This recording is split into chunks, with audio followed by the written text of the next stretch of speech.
Hi all. ഇന്നത്തെ ക്ലാസ്സിൽ നമ്മൾ ഡിസ്കസ് ചെയ്യാൻ പോകുന്നത് സ്റ്റീലിംഗ് ആൻഡ് അറ്റോൺമെൻ്റ് ആണ്.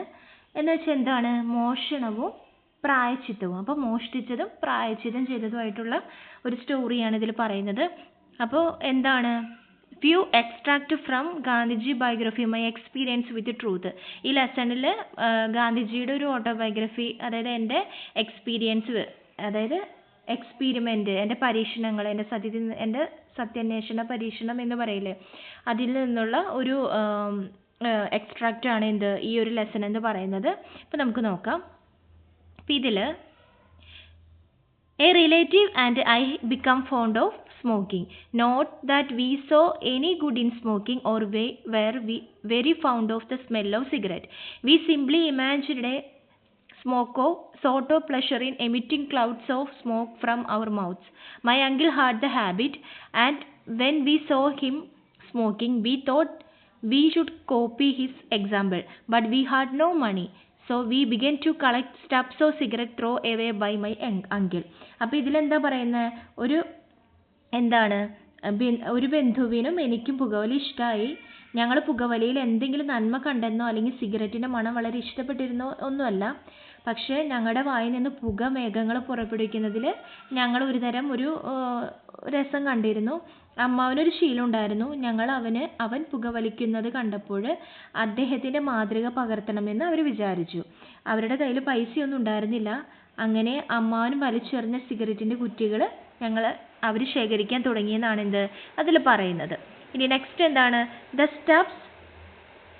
stubs however were not allows available and could not emit much smoke either.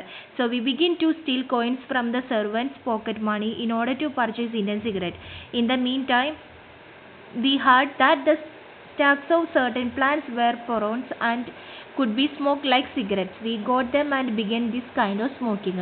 അപ്പോൾ എന്നിരുന്നാലും കുറ്റിച്ചെടികൾ എല്ലായ്പ്പോഴും ലഭ്യമായിരുന്നു. അതായത് ഇങ്ങനെ കുറ്റിയായിട്ട് അവർക്ക് എപ്പോഴും കിട്ടാത്തത് കൊണ്ട് തന്നെ അവരെന്ത് ചെയ്തു? അവർക്ക് കൂടുതൽ പുക പുറന്തള്ളാനൊന്നും കഴിഞ്ഞില്ല. അങ്ങനെ അവരെന്ത് ചെയ്തു?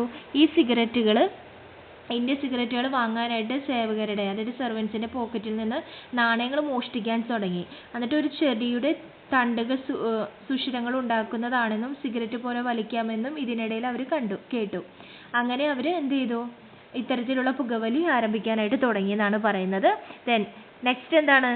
But we were far from being satisfied with such things as these. Our wants of independence began to upset us. It was unbearable that we should be able to do anything without the permission of our elders.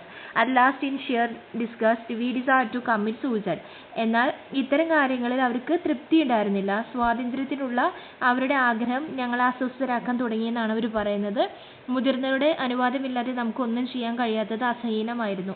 അവസാന വെറുപ്പോടെ അവർ ആത്മഹത്യ ചെയ്യാനായിട്ട് തീരുമാനിച്ചു എന്നാണ് പറയുന്നത്. But how were we to do it? From where were we to get the poison? We heard that Dadura seeds were an effective poison. Off we went to the jungle in search of these seeds, and we got them. Evening was thought to be an auspicious hour.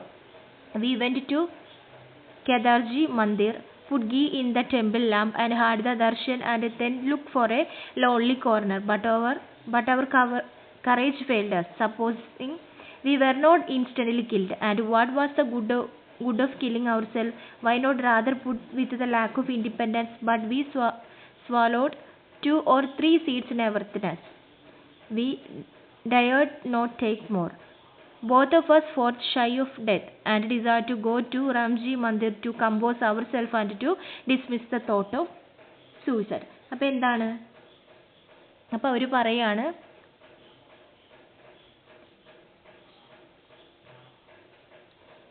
എന്നാൽ ഞങ്ങളത് എങ്ങനെ ചെയ്യണം? വിഷം നമുക്ക് എവിടെ നിന്ന് കിട്ടും?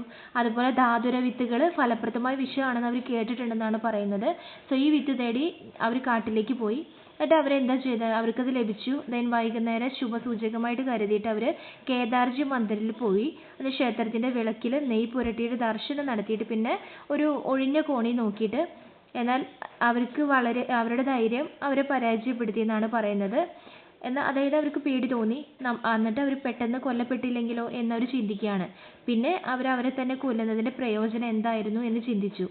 Then സ്വാതന്ത്ര്യത്തിൻ്റെ അഭാവം എന്തുകൊണ്ട് സഹിച്ചുകൂടാ?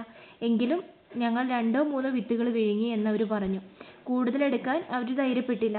അങ്ങനെ അവർ രണ്ടുപേരും മരണത്തോട് പൊരുതി ആത്മഹത്യയെക്കുറിച്ചുള്ള ചിന്തകൾ നിരാകരിക്കാൻ റാംജി മന്ദിരത്തേക്ക് പോകാൻ തീരുമാനിച്ചു. അങ്ങനെ എന്താണ്, സൂയിസൈഡ് ചെയ്യേണ്ടതെന്ന് അവർ തീരുമാനിച്ചു. ദെൻ നെക്സ്റ്റ് എന്താണ് പറയുന്നത്?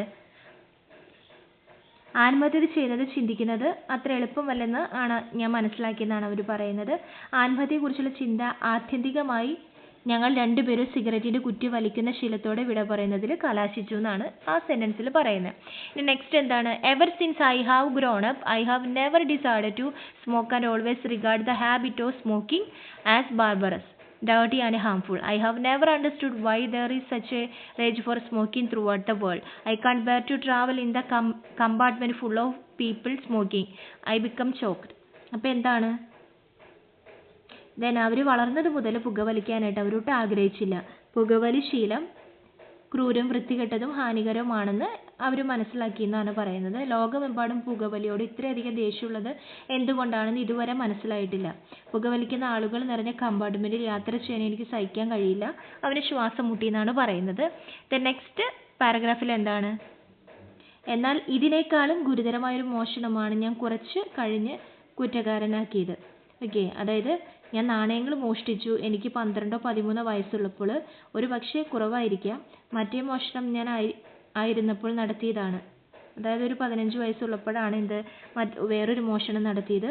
സോ ഈ സാഹചര്യത്തിൽ ഞാൻ എൻ്റെ സഹോദരൻ്റെ കക്ഷത്തിൽ നിന്ന് കുറച്ച് സ്വർണം മോഷ്ടിച്ചു എന്നാണ് പറയുന്നത്. ഈ സഹോദരൻ ഓടിക്കയറി ഏകദേശം 25 രൂപയുടെ കടം. അവൻ്റെ കയ്യിൽ ഒരു സ്വർണ്ണ കവചം ഉണ്ടായിരുന്നു.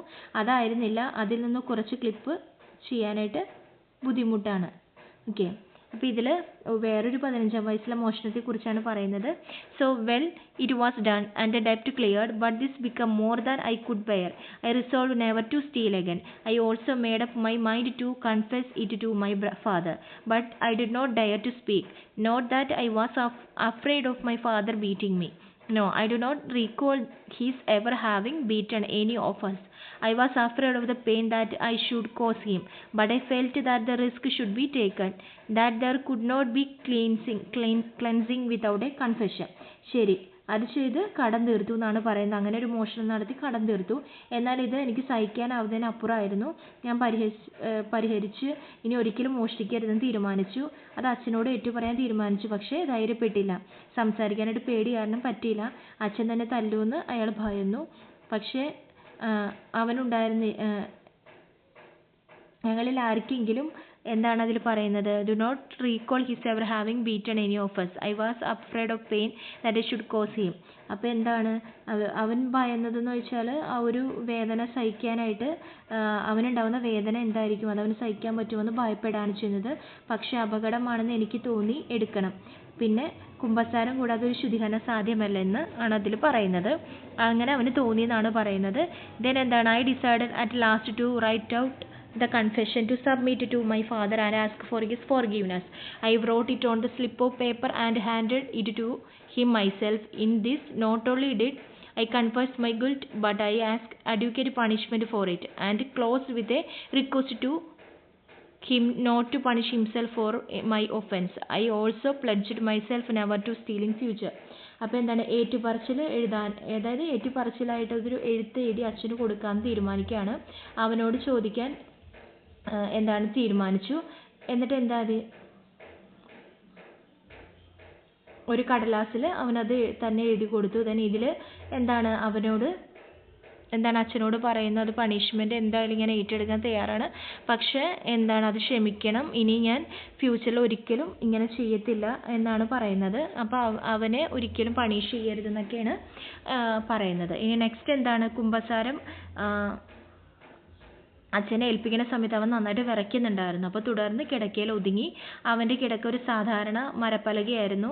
ഞാൻ നോട്ട് അവൻ്റെ കയ്യിൽ കൊടുത്തിട്ട് പലകയുടെ എതിർവശത്ത് ഇരുന്നു. എന്താണ്? അച്ഛൻ്റെ കയ്യിലേക്ക് ആ നോട്ട് കൊടുത്തിട്ട്, അതായത് എഴുതിയ കുറിപ്പ് കൊടുത്തിട്ട് ആ പലകയുടെ എതിർവശത്ത് ഇരുന്നു എന്നാണ് പറയുന്നത്. ദെൻ നെക്സ്റ്റ് എന്താണ്?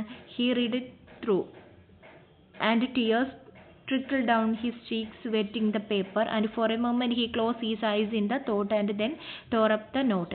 He had sat up to read it. He lay down again. I also cried. I could see my father's agony. If I were a painter, I could draw a picture of the whole scene today. It is still so vivid in my mind. എന്നിട്ട് എന്താണ് അത് അച്ഛൻ വായിച്ചു കഴിഞ്ഞപ്പോൾ കണ്ണുനീര് അദ്ദേഹത്തിന് കവളിലൂടെ ഒഴുകിയെന്നാണ് പറയുന്നത്. Paper നനഞ്ഞു. ഒരു നിമിഷം അയാൾ ആലോചന കണ്ണടച്ചു. എന്നിട്ട് ആ കുറിപ്പ് വലിച്ചു കീറി എന്നാണ് പറയുന്നത്. അവനത് വായിക്കാനായിട്ട് ഇരുന്നു. അവൻ വീണ്ടും കിടന്നു. ഞാനും കരഞ്ഞു എന്നാണ് അവർ പറയുന്നത്. അച്ഛൻ്റെ വേദന എനിക്ക് കാണാമായിരുന്നു. ഒരു ചിത്രകാരനായിരുന്നെങ്കിൽ അതൊരു പേപ്പറിൽ ആ ചിത്രം അപ്പോഴത്തെ ദൃശ്യങ്ങൾ വരയ്ക്കാൻ പറ്റുമായിരുന്നു. ഇതിപ്പോഴും എൻ്റെ മനസ്സിൽ വ്യക്തമാണെന്നാണ് അവൻ പറയുന്നത്. നെക്സ്റ്റ് ഇതിൽ എന്താണ് പറയുന്നത്? സ്നേഹത്തിൻ്റെ ആ കണ്ണുനീർ എൻ്റെ ഹൃദയത്തെ ശുദ്ധീകരിച്ചു, എൻ്റെ പാപം കഴുകി. അപ്പോൾ എനിക്ക് അതിലൊരു പിതാവിൻ്റെ സ്നേഹമല്ലാതെ മറ്റൊന്നും വായിക്കാൻ കഴിഞ്ഞില്ല. പക്ഷേ അത് ശുദ്ധമായ അഹിംസയാണെന്ന് എനിക്കറിയാം. അത്തരം അഹിംസ ഉണ്ടാകുമ്പോൾ അത് സ്പർശിക്കുന്നതെല്ലാം മാറ്റുന്നു. അതിൻ്റെ ശക്തിക്ക് പരിധിയില്ല. Okay, then the kind of sublime forgiveness was not natural to my father. I had thought that he would be angry, say hard things and strike his forehead. But he was no wonderfully peaceful, and I believe this way due to my clean confession. അപ്പോൾ ഇത്തരത്തിൽ ഉദാത്തമായ ക്ഷമ എൻ്റെ പിതാവിന് സ്വാഭാവികമായിരുന്നില്ല. അങ്ങനെ പ്രതീക്ഷിച്ചിട്ടില്ലായിരുന്നു. അവൻ ദേഷ്യപ്പെടുകയും കഠിനമായ വാക്കുകൾ പറയുമെന്നും നെറ്റി അടിക്കുമെന്നൊക്കെ ആയിരുന്നു അവൻ കരുതിയത്. പക്ഷേ അവൻ വളരെ അത്ഭുതകരമായി ശാന്തനായിരുന്നു ഇതിൽ. അതായത് അച്ഛൻ വളരെ ശാന്തനായിട്ടാണ് പെരുമാറിയത്. അപ്പോൾ ഇതെൻ്റെ ശുദ്ധമായ ഏറ്റുപറച്ചിൽ മൂലമാണെന്ന് അവൻ വിശ്വസിക്കുകയാണ്. then എന്താണ്? A clean confession combined with a promise never to commit the sin again. It is a purest type of repentance. I know that my confession made my father feel absolutely safe about me and increased his affection for me beyond measure.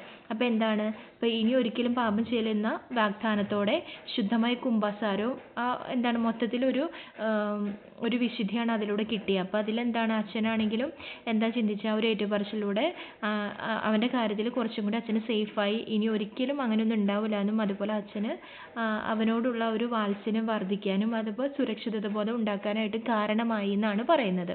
So ഇതാരാണ് എഴുതിയത്? മോഹൻചന്ദ് കരംചന്ദ് ഗാന്ധിയാണ് ഇത് എഴുതിയത്. അതായത് ഗാന്ധിജിയുടെ my experiment with truth എന്നതിൽ നിന്നുള്ളൊരു കുറച്ച് ഭാഗമാണിത്, അല്ലെങ്കിൽ അതിൻ്റെ ഒരു എക്സ്ട്രാക്റ്റ് ആണ് ഈ ഒരു സ്റ്റോറി എന്ന് പറയുന്നത്. Okay, thank you.